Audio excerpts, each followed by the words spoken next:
what I would do is I'd pivot this around.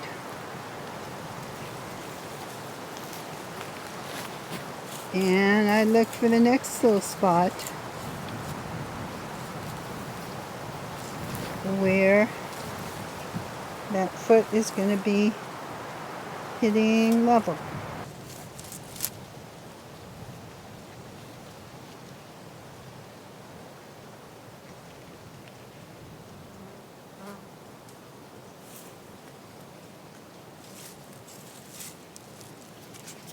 There's a reason why you always pivot instead of picking it up and moving it. And the reason is that if you haven't calibrated it exactly right, then if you reverse it each time by pivoting,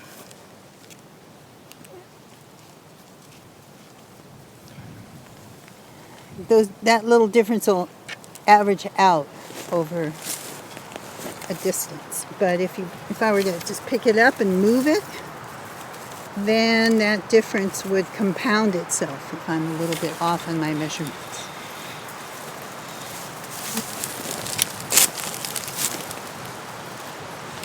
And so doing this, I can make a line of flags that will tell me where the contour line is on the land.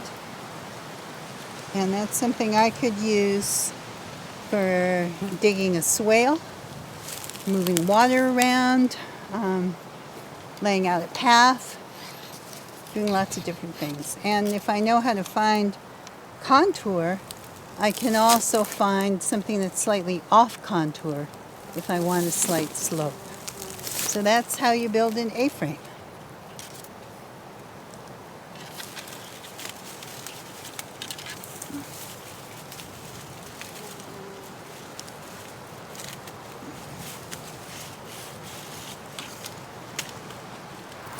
So once you've found contour with your handy A-frame, there's a lot of things we can do with that, and one thing we can do with that is dig swales.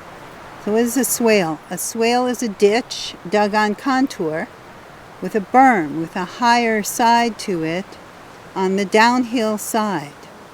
And right here we're looking at what is one of probably my most successful swale. Because what a swale does is it catches water. Catches water that otherwise might run off or might just flow over the landscape, and makes it stop and sink in. And it sinks in because it's level. That's why you dig it on contour. So it doesn't have any slope, any gravity that's going to pull that water along. It's going to sit like water in a bathtub and sink into the ground and build up the water table underneath the ground. So this swale, it's a little hard to see because it's an older swale. The berm has gotten very gentle. We planted a lot of hazels on it and other things. You can see right down in here, I'm standing now in the swale itself. And when it's raining, what happens is the water comes in, and over here, we've got a little ditch, runs along the side of the road, takes the water off the road, and it comes in and it actually fills this whole swale. And one thing it does is keep the water off the road, which is nice because we don't want the water like sitting on the road making potholes. And then it fills this up and it gradually builds a water table underneath the land. And this runs right in front, again, of our hedgerow of hazels. Back here we've got a little bit of a food forest going on with some apples and persimmons and berry bushes. And over there we have our main vegetable garden. So all of that helps build up a water lens. That means that our stuff is going to need less irrigation and survive drought much better than it would without that underground water.